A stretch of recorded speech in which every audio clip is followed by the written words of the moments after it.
Ads లేకుండా latest episodes చూడండి. ఈ పిచ్చిది నా ప్రేమ కోసం ఇంతలా తప్పిస్తోంది. ఏం చేసినా నా పాపానికి ప్రాయశ్చిత్తం లేదు. ప్రాయశ్చిత్తం లేదు.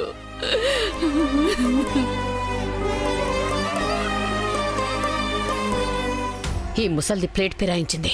చ, నా దారి నేను చూసుకోవాలి. ఇంకా ఎంతసేపు చూస్తావు? అయిందా లేదా? అయిపోయింది మేడం. అక్కడ ఏం జరుగుతుందని తీయమంటారు? ఏదో ఒకటి తొందరగా తీయాలి. ఈ గొడవలే గుర్తుగా ఉండిపోతాయి. తొందరగా రా. సరే మేడం.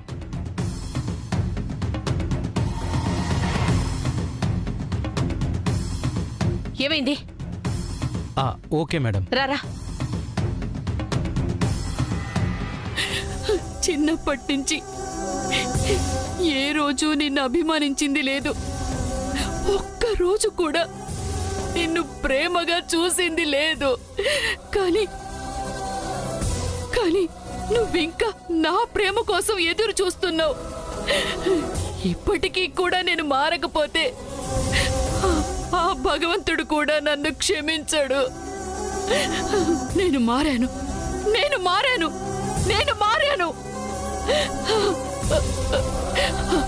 వెళ్ళమ్మా, వెళ్ళి ఈ చీర మార్చుకుండ్రా. చెప్తున్నాను కదా, వెళ్ళమ్మా. రేయ్, వద్దురా, వద్దు.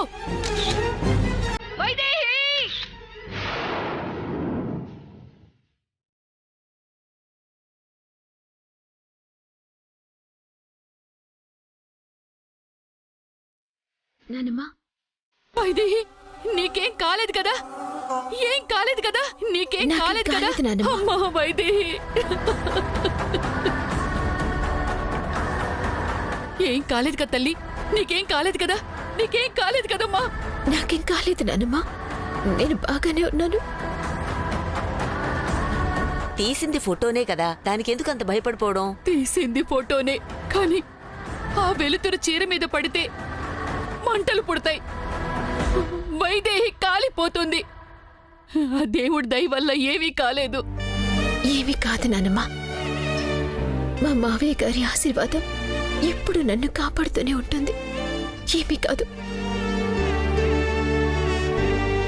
రే దేవాంశ్, నేను చెప్పేది వినరా. దేవాంశ్, నేను చెప్పేది వినరా. అమ్మా వైదేహి. ఏమైంది వైదేహి? బావా, గణపయ్య కనిపించకుండా ఎవరో పూలు వేశారు. రామ్మా, వచ్చి తీయమ్మా. త్వరగా తీయమ్మా, త్వరగా తీ.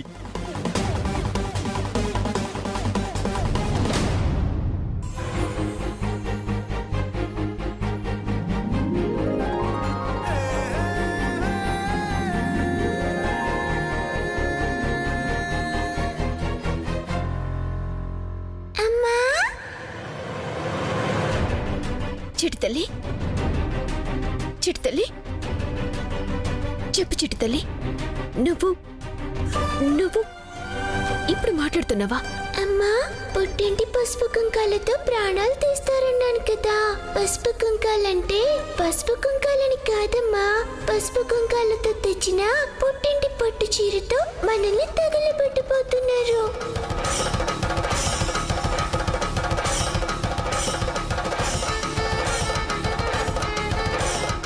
చిట్టి తల్లి, కరుణించావా స్వామి? వెలుతురు ఎక్కువగా చీర మీద పడితే చాలు, నువ్వు కట్టుకున్న చీర తగలబడిపోతుందమ్మా. వైదేహి, చిట్టి తల్లితో మాట్లాడుతున్నావా? అవును బావా. ఇప్పుడు మాట్లాడడం ఏంటి? ఎలా మాట్లాడుతుంది? ఏమంటుంది? క్షమించు బావా, నీకు తెలియకుండా నేనొక తప్పు చేశాను, నన్ను క్షమించు. వైదేహి, ఏం జరిగిందో ముందు చెప్పు.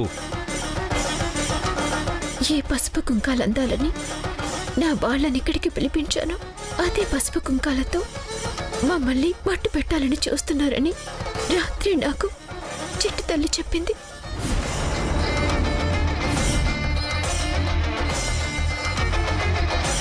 ఈ విషయం మరెందుకు చెప్పలేదు? మావయ్య గారి ఆత్మ అనుగ్రహంతో అంతా మంచి జరుగుతుందన్న నమ్మకంతో నాన్నమ్మలో మార్పు రావాలని, మన చిట్టి తల్లి పుట్టే సమయానికి మనకి శత్రువులు ఉండకూడదని, నాన్నమ్మని మార్చాలని ఆ పసుపు కుంకాలతో పగ తీర్చుకోమని చెప్పాను. అలాగైనా మారుతుంది అని. ఏంటి వైదేహి ఇది? ఈ ప్రాణాల కోసమే కదా, ఈ వారసత్వం కోసమే కదా మనం ఇన్ని పాటలు పడ్డాం. ఒక మనిషిని మార్చడం కోసం ఎన్నో దారులుంటాయి. ప్రాణాలు ఎవరైనా పణంగా పెడతారా? చెప్పాను కదా బావా, మన చిట్టి తల్లి పుట్టేసరికి ఎలాంటి శత్రుత్వం ఉండకూడదని ఇలా చేశాను.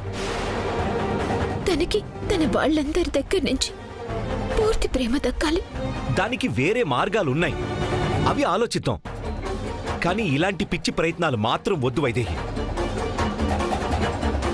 ఇప్పుడేంటి, ఆ పసుపు కుంకాల వల్ల ప్రమాదం కదా, అవి వాడొద్దు. కాదు బావా, నేను పసుపు కుంకాలని పొరపాటు పడ్డాను. కానీ ఇప్పుడు చిట్టి తల్లి మళ్ళీ చెప్పింది, ప్రమాదం పసుపు కుంకాల నుంచి కాదు, ఇదిగో నేను కట్టుకున్న ఈ చీర నుంచి.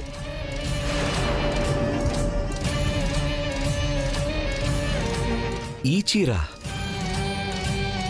అవును బావా, ఈ చీర మీద ఎక్కువ వెలుతురు పడితే మండిపోతుందంట. నా మీద ఎందుకంత ద్వేషం? ఇప్పుడే వెళ్ళి వాళ్ళ నోటితోనే నిజం చెప్పిస్తాను. ఆగు వైదేహి, ఇప్పుడు నువ్వు అక్కడికి వెళ్ళడం ప్రమాదం. నువ్వు వాళ్ల ముందుకెళ్తే ఎక్కువ వెలుతురు పడి చీరకి మంటలు అంటుకునేలాగా చేస్తారు. మూర్ఖుల్ని మార్చడం కోసం మనం మూర్ఖంగా ప్రవర్తించకూడదు.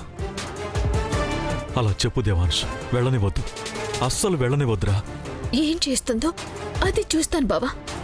అందరి ముందు తను చేసిన తప్పు ఒప్పుకోవాలి, తనలో మార్పు రావాలి. వైదేహి వద్దు, ప్రమాదం అని చెప్తున్నాను కదా.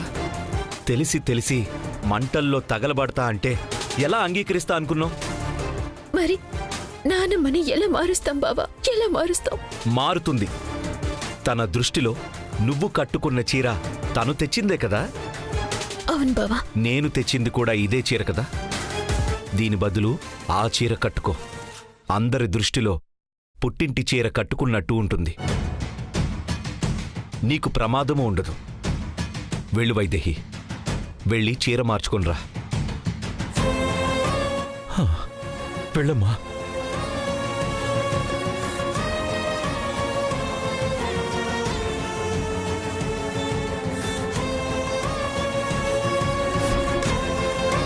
ఈ చీర నువ్వు తెచ్చిన చీర కాదు నాన్నమ్మా. అచ్చం నువ్వు తెచ్చిన లాంటి చీరే నా బావ తెచ్చాడు. దీనివల్ల ప్రమాదమని తెలిసి బావే మార్చుకురమ్మన్నాడు. బ్రతికించావు దేవుడా. ఇక్కడేదైనా జరగరాంది జరుగుంటే ఎన్ని జన్మలెత్తినా నా పాపానికి ప్రాయశ్చిత్తం జరిగుండేది కాదు. మీ మావయ్య గారి మాట, నీ నమ్మకం రెండూ నిజమయ్యాయమ్మా. శత్రువులు ఎవరూ ఉండరు అన్నారు, అలాగే అందరూ మారిపోతున్నారు.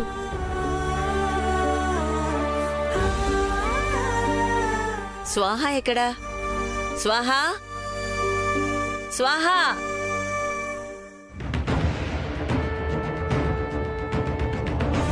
స్వాహా, స్వాహా అత్తయ్యా, స్వాహా అత్తయ్యా. ఇంకెక్కడి స్వాహా అత్తయ్యా? బామ్మగారిచ్చిన షాక్కి పారిపోయి ఉంటుంది. ఎక్కడికి పారిపోతుందక్కా? వస్తుంది, ఆవిడ కూడా మారుతుంది. మావయ్య గారి ఆశీర్వాదం ఎక్కడికి పోదు. ఈ బిడ్డ కళ్ళు తెరిచి ఈ లోకం చూసేసరికి ఆవిడకి కనువిప్పు కలిగి ఇక్కడికి తప్పకుండా వస్తుంది. ఏంటి నువ్వనేది? అలా ఇలా జరుగుతుంది? జరగడానికి వీల్లేదు స్వాహా. వీల్లేదని నువ్వు నేను అనుకుంటే అయిపోతుందా? అలా అయితే ఎప్పుడో మనం అనుకున్నది అయిపోవాలి. ముందు ఊర్మిళని మార్చేసింది, తర్వాత నా కొడుకును మార్చేసింది.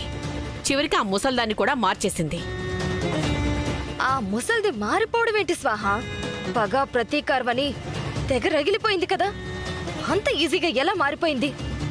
ఇది మారిపోవడం కాదు చంచల, వైదేహి మార్చేసింది. పట్టుబట్టి మరి ముసల్దాని మనసు మార్చేసింది. మొత్తం నిజం చెప్పేసింది. ఛే! అనవసరంగా మందర్ని నమ్మాను. ప్లాన్ మొత్తం బయటపడిపోయింది. మన ప్లాన్ అయితే వైదేహికి ముందే తెలుసు. ఎలా? ఎవరు చెప్పారు? ఇంకెవరు? ఉందిగా కడుపులో పిండం. అదే మన ప్లాన్లు మొత్తం బయట పెట్టేస్తుంది. అందుకే జాగ్రత్తగా చేయమని చెప్తే పిండమేం చేస్తుంది, దయ్యమేం చేస్తుంది అన్నావు. వైదేహికి ముందే తెలియడంతో మందరిని మార్చడానికి దీన్ని అవకాశంగా తీసుకుంది. అంతవరకు నువ్వేం చేస్తున్నావు? ఫోటో ఫ్లాష్ పనిచేయకపోతే ఏ హారతి కర్పూరమో వెలిగించి దాని మీద పడేమని చెప్పాను కదా. మనం పంపించిన చీర కట్టుకుంది కదా. కాదు. ఏయ్, ఏంటి నిమిషానికో మాట మారుస్తావు? ఇందాకే అన్నావు కదా మనం పంపించిన చీరే కట్టుకుంది అని. ఫోటో వాళ్ళు అవ్వలేదు, కర్పూరం కాల్చి పడేస్తాను అని. చంచలా, మన దురదృష్టం ఏంటంటే దేవాంశ్ కూడా వైదేహికి అచ్చం మనం ఇచ్చిన చీరలాంటిదే ఇచ్చాడు. ఎప్పుడైతే మన ప్లాన్ గురించి వైదేహికి తెలిసిపోయిందో అప్పుడే ఎవరికి అనుమానం రాకుండా మనమిచ్చిన చీర పక్కన పడేసి దేవాంశ్ ఇచ్చిన చీర కట్టుకొనొచ్చింది. నేనేమో ఆ విషయం తెలియక పిచ్చిదాన్లాగా ఆ ఫోటోగ్రాఫర్ వెంట తిరుగుతూ కూర్చున్నాను. అంతా అయిపోయింది చంచల. వాళ్ళ సంతోషాన్ని చూసి నువ్వు నేను ఏడవటం తప్ప ఇంకేమీ మిగల్లేదు. ఏమీ లేదని అంత తేలిగ్గా చేతులెత్తేస్తే ఎలా స్వాహ? మనలాంటి పగున్న వాళ్ళ దగ్గర ప్లాన్లు పుట్టలో నుంచి పురుగులు బయటకొచ్చినట్టు బయటకొస్తూనే ఉంటాయి. ఒకదాని తర్వాత ఒకటి, మరొక దాని తర్వాత మరొకటి బయటకొస్తూనే ఉండాలి. ఇప్పుడు ఇంకో ప్లాన్ ఏమైనా ఉందా? వైదేహి చచ్చిపోతే సంబరాలు చేసుకుందామనుకున్నాం. అదే వైదేహితో పాటు కుటుంబం మొత్తం ఒకేసారి పోతే? ఒక్కదానికే దిక్కులేదు, అంతమందిని ఒకేసారా? ఒక్కోసారి ఒక చిన్న చేపని గేలంతో పట్టడం కష్టం. కానీ అదే వల వేసి ఒకేసారి 100 పెద్ద చేపల్ని పట్టేయొచ్చు. నా దగ్గర ప్లాన్ బి రెడీగా ఉంది. నువ్వు ఓకే అంటే ఆ అవకాశం నీకిస్తున్నా. నీకొక బాక్స్ ఇచ్చా కదా? అవును, నా దగ్గరే ఉంది. నువ్వు తలుచుకుంటే ఆ బాక్స్తో ఇంట్లో వాళ్ళందరినీ చంపేయచ్చు. అవునా? ఏముంది ఇందులో? తీసి చూడు. సరే, లైన్లో ఉండు.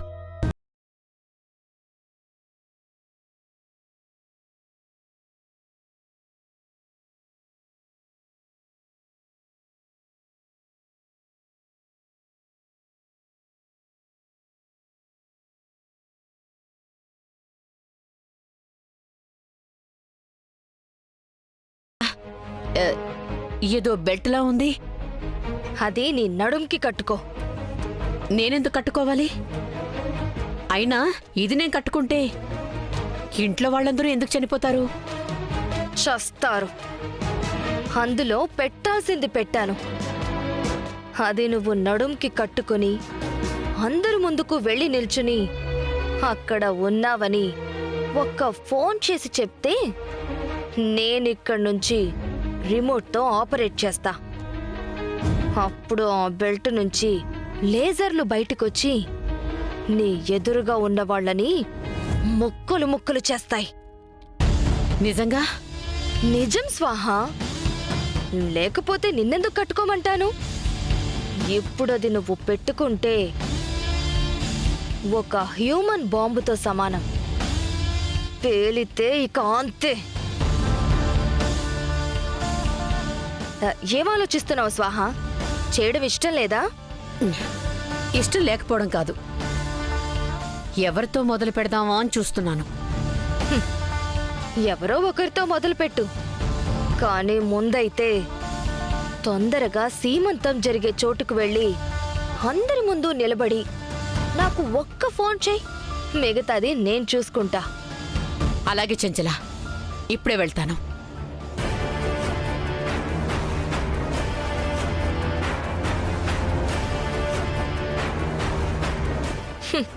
పిచ్చి స్వాహ, అది లేజర్ లైట్ బెల్ట్ కాదే, బెల్ట్ బాంబు.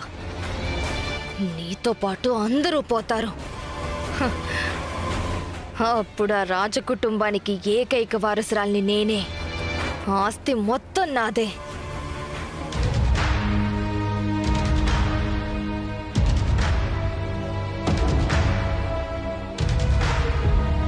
నీలో ఇంత మార్పు వస్తుందని అనుకోలేదు వాలి.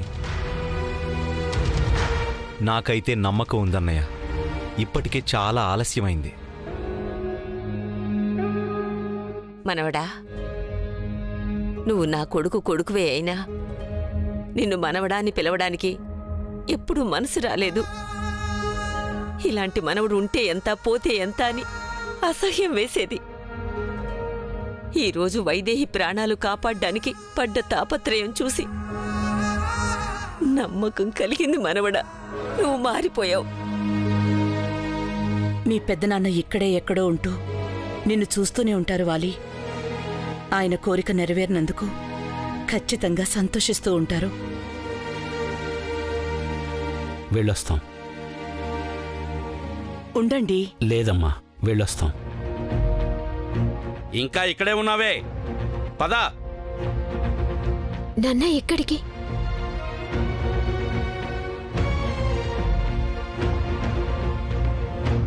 నా కూతురి సీమంతం కోసం సారె తీసుకొస్తే నా తల్లి మాత్రం చావు చూడాలనుకుంది. ఇలాంటి తల్లి కడుపున పుట్టినందుకు సిగ్గుగా ఉంది. అవే మాటలు నాన్న. నాన్నమ్మకి నా మీద ద్వేషం ఉన్నప్పుడే దూరం కానివ్వలేదు. ప్రేమ చూపిస్తున్నప్పుడు దూరం చేసుకుంటానా? అయినా ఒకప్పుడు నాన్నమ్మ నాకు మాటిచ్చింది, తన చేతుల మీదుగాని నాకు పురుడు పోస్తాను అని. ఇక్కడే ఉండి పురుడు పోసే వెళ్తుంది. ఏం నానమ్మా, మాటిచ్చావు కదా? వైదేహి,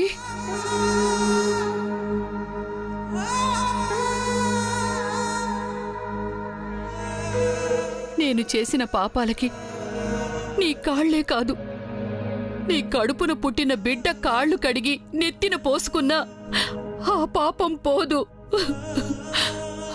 నానమ్మా, ఇక్కడే ఉండి నీకు పురుడు పోసిపోతా. బామ్మా, ఇక్కడే ఉండండి. అది కాదు బాబు. మావయ్య గారు, ఏం కాదు. అమ్మమ్మ గారిలో మార్పు వచ్చింది, అది మాకు చాలు.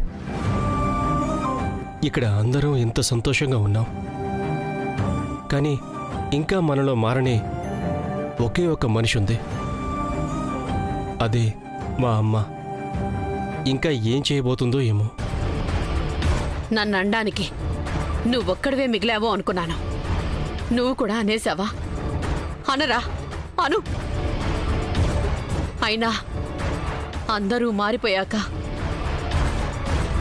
నేనింకేం ప్లాన్ చేస్తాన్రా? నేను మారిపోయాన్రా.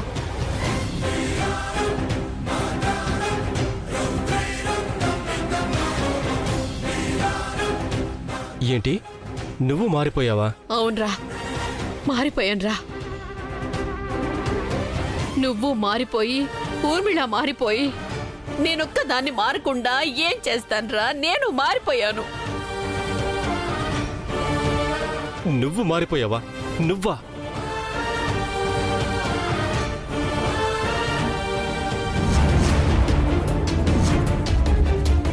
ఆ నడుముకేంట మాది? ఇదా ఏం లేదురా, ఇందాక జారిపడి నడుము నొప్పొస్తే ఈ బెల్ట్ పెట్టుకున్నాను అంతే. అది బెల్ట్ కాదు, బాంబు. బాంబా?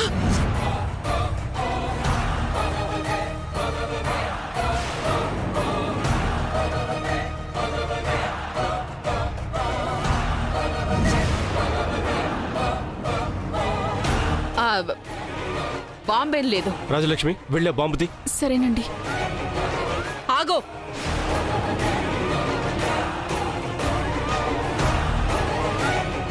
ఎవ్వరు దగ్గరకొచ్చినా ఒక్క ఫోన్ చేస్తా. దీని రిమోట్ చెంచల దగ్గరుంది. ఇక్కడి నుంచి ఒక్క రింగ్ వెళ్తే నేనిక్కడికొచ్చానని చెంచలకు అర్థమై రిమోట్ నొక్కుతుంది. బాంబు పేలిపోతుంది.